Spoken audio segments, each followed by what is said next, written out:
ନମସ୍କାର ବନ୍ଧୁଗଣ। ବିଷ୍ଣୁ ପାଟରାଣୀ ମା ଲକ୍ଷ୍ମୀ ହେଉଛନ୍ତି ଧନର ଦେବୀ। ନିଜ ଜୀବନରେ ସୁଖ ଶାନ୍ତି ଏବଂ ବୈଭବ ପାଇଁ ଆମେମାନେ ମା ଲକ୍ଷ୍ମୀଙ୍କୁ ପୂଜା କରୁ। ମା ଲକ୍ଷ୍ମୀ ପୂଜାରେ ସନ୍ତୁଷ୍ଟ ହେଲେ ଆମକୁ ଅଷ୍ଟ ଐଶ୍ୱର୍ଯ୍ୟ ପ୍ରଦାନ କରନ୍ତି। ମା ଲକ୍ଷ୍ମୀ ନିଜର ଭକ୍ତମାନଙ୍କୁ ସବୁ ପ୍ରକାର ବାଧାବିଘ୍ନରୁ ରକ୍ଷା କରିବା ପାଇଁ 8ଟି ରୂପ ଧାରଣ କରିଛନ୍ତି, ଯାହାକୁ ଆମେମାନେ ଅଷ୍ଟଲକ୍ଷ୍ମୀ କହିଥାଉ। ଏବେ କ'ଣ ଆପଣମାନେ ଜାଣିଛନ୍ତି ମା ଲକ୍ଷ୍ମୀଙ୍କର ସେହି 8ଟି ସ୍ୱରୂପ କ'ଣ କ'ଣ?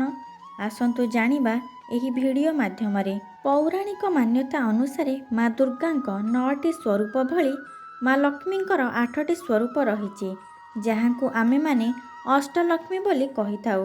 ଏହି ଅଷ୍ଟଲକ୍ଷ୍ମୀ ନିଜର ନାମ ଅନୁସାରେ ଫଳ ପ୍ରଦାନ କରିଥାନ୍ତି। ତେବେ ଏହି 8ଟି ସ୍ୱରୂପ କ'ଣ କ'ଣ ଆସନ୍ତୁ ଜାଣିବା।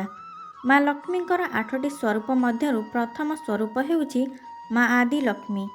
ଆଦିଲକ୍ଷ୍ମୀଙ୍କୁ ପ୍ରଥମ ମୂଳ ଲକ୍ଷ୍ମୀ ଏବଂ ଆଦିଶକ୍ତି ମଧ୍ୟ କୁହାଯାଏ। ଦେବୀ ପୁରାଣ ଅନୁସାରେ ସୃଷ୍ଟି ଆରମ୍ଭରେ ମା ଆଦିଲକ୍ଷ୍ମୀଙ୍କ ଠାରୁ ହିଁ ମହାକାଳୀ, ମହାସରସ୍ୱତୀ ଏବଂ ମହାଲକ୍ଷ୍ମୀ ସୃଷ୍ଟି ହୋଇଥିଲେ। ସୃଷ୍ଟି ସଞ୍ଚାଳନ ନିମନ୍ତେ ମା ଆଦିଲକ୍ଷ୍ମୀ ଶ୍ରୀ ବିଷ୍ଣୁଙ୍କ ପାଖରେ ମା ଲକ୍ଷ୍ମୀ ରୂପରେ ବିରାଜମାନ। ମା ଆଦିଲକ୍ଷ୍ମୀଙ୍କ ଠାରୁ ହିଁ ସମସ୍ତ ପ୍ରକାର ଜୀବଜନ୍ତୁ ସୃଷ୍ଟି ହୋଇଛନ୍ତି। ମା ଆଦିଲକ୍ଷ୍ମୀଙ୍କୁ ପୂଜା କରିବା ଦ୍ୱାରା ଲୋକମାନେ ଧନ ବୈଭବ ସହିତ ନିଜ ଜୀବନର ମୋକ୍ଷ ପ୍ରାପ୍ତ କରିଥାନ୍ତି। ଦ୍ୱିତୀୟରେ ଧନଲକ୍ଷ୍ମୀ।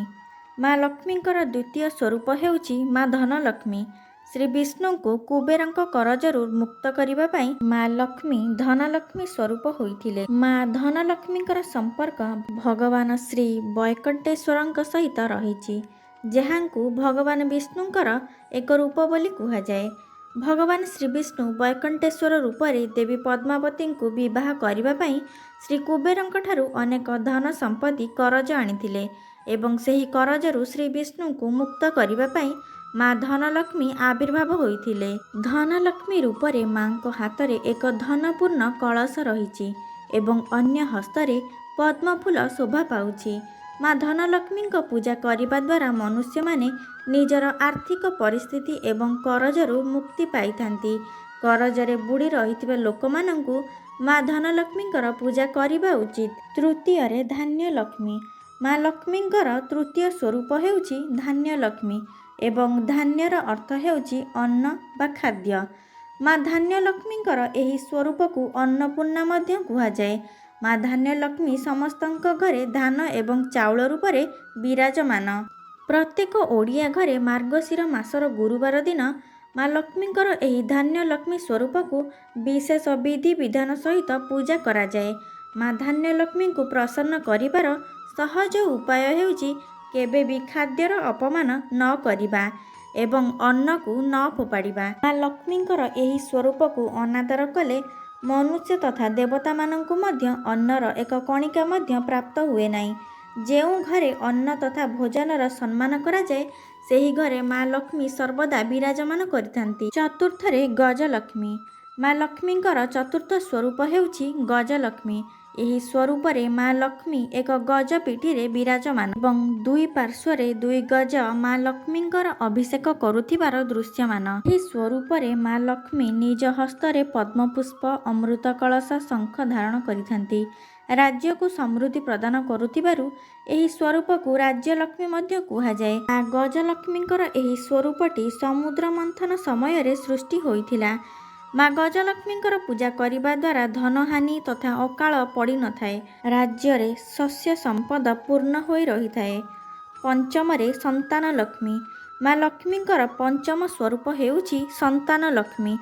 ଦେବୀ ପୁରାଣ ଅନୁସାରେ ମା ଆଦିଶକ୍ତିଙ୍କର ପଞ୍ଚମ ସ୍ୱରୂପ ହେଉଛି ସ୍କନ୍ଦମାତା, ଯିଏକି ନିଜ କୋଳରେ ବାଳକ ସ୍କନ୍ଦ ଅର୍ଥାତ୍ କୁମାର କାର୍ତ୍ତିକେୟଙ୍କୁ ଧରିଛନ୍ତି। ସେହିପରି ମା ଲକ୍ଷ୍ମୀ ନିଜର ପଞ୍ଚମ ସ୍ୱରୂପ ଅର୍ଥାତ୍ ସନ୍ତାନଲକ୍ଷ୍ମୀ ସ୍ୱରୂପରେ ମା ନିଜ କୋଳରେ ଏକ ବାଳକକୁ ଧରିଛନ୍ତି ଏବଂ ନିଜ ସନ୍ତାନର ସୁରକ୍ଷା ନିମନ୍ତେ ହସ୍ତରେ ଖଣ୍ଡା ଏବଂ ଢାଲ ମଧ୍ୟ ଧରିଛନ୍ତି ଏବଂ ଅନ୍ୟ ହସ୍ତରେ 2ଟି କଳସ ଶୋଭା ପାଉଛି। ମା ଲକ୍ଷ୍ମୀଙ୍କର ଏହି ସ୍ୱରୂପରେ ମାଙ୍କର 6ଟି ହସ୍ତ ଶୋଭା ପାଏ।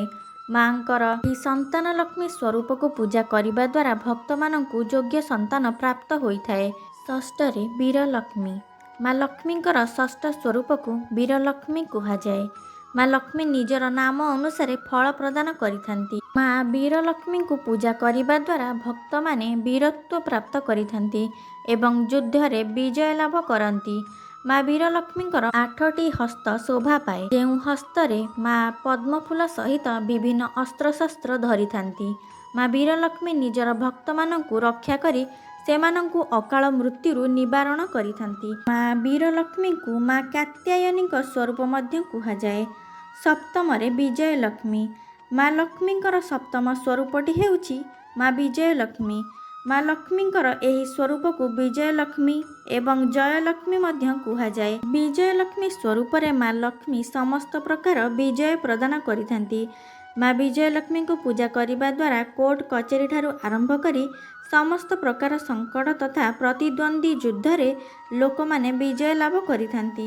ଅଷ୍ଟମରେ ବିଦ୍ୟାଲକ୍ଷ୍ମୀ। ମା ଲକ୍ଷ୍ମୀଙ୍କର ଅଷ୍ଟମ ସ୍ୱରୂପଟି ହେଉଛି ମା ବିଦ୍ୟାଲକ୍ଷ୍ମୀ।